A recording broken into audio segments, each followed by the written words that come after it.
भगवान की पावन मंगल को याद करते हैं। हरि ओम मारावाने नमः परम साक्षिणे नमामि ततो अभि गगननामे असुरं संगीतं सर्वगणं सस्ते आत्मदानि प्रकाशानि वासुसानि लोकशरणं भयसानि प्रजाना होरामे धर्मवर्णं भयोमेतो अस्मात् सुधत्तो श्री भागवत भगवान की हयाती पापियों को पाप से है तारी। श्री भागवत भगवान की हयाती पापियों को पाप से है तारी। ये अमर वृत्ति ये मोहि वृत्ति पंचामे पंचाला ब्रह्म ज्योति जलाने वाला। ये अमर वृत्ति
प्राचितानि पापानि धर्मान्तरकानि चातानि समानिष्यतो दक्षिणापदे पदे जयति सीत्रीकरणं पुष्पै देवताभ्यो नमः स्वामाध्यममारोग्यादियातमाभ्युद्रं मन्त्रपुष्पाञ्जलिनाशोकपुष्पाणि वदाकारि भुवनस्य पुष्पाञ्जलिर्मयादत्ता पुष्पाणि समर्पयामि प्रेम समये भाग्य बिहारी लाल की जय श्रीमद् भागवत पुराण की जय लक्ष्मी नारायण भगवान की जय सच्चंडी महायज्ञ की जय भोज व्यास महाराज की जय जय जय श्री राधे श्याम।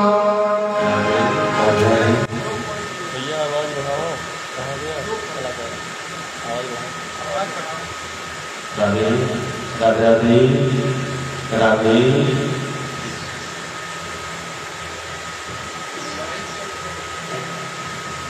हरि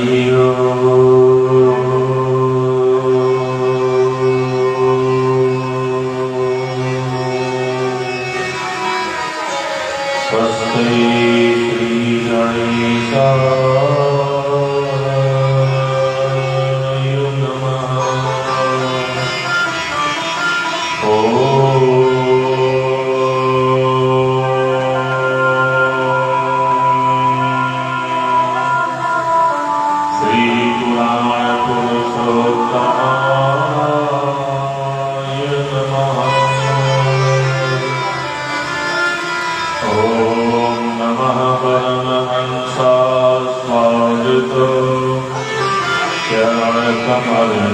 मकरंदाय भक्तजन मानस निवासाय श्रीरामचंद्राय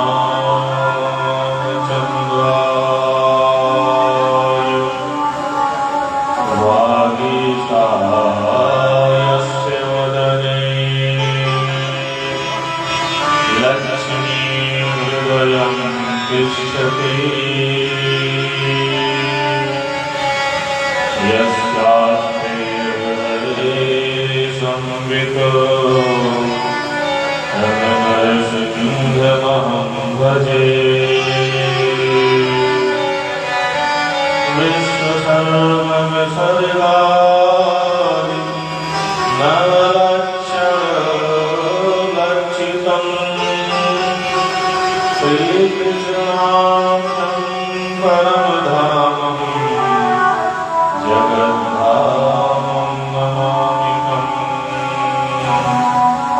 वाञ्छाकल्पतरुभ्यश्च कृपासिन्धुभ्येव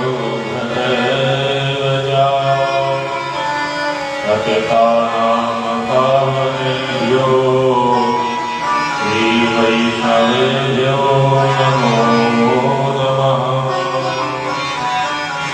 प्रह्लाद पराशर पुण्डरीको व्यासाम्बरीश सुखशौनक भीष्मकारुजान् लोकमाङ्गदयरजद वसिष्ठ विभीषणादीन्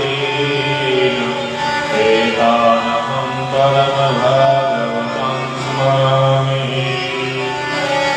चार जगत में भक्तों इनके पद की धूल सर्वस सिरधर राखी हो मेरी जीवन मूल।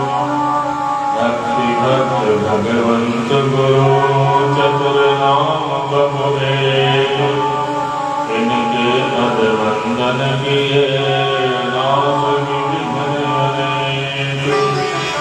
जय जय श्री राधारमण जय जय नवल किशोर जय गोपीत चोर प्रभु जय जय मामन चोर जय गोपीत चोर प्रभु जय जय मामन चोर। बोले भक्तवत्सल भगवान की जय हो। बाकी बिहारी लाल की जय हो। राधा रानी सरकार की जय हो। तीर्थराज प्रयाग की जय हो। अतनाईश्वर महादेव की जय हो। जय जय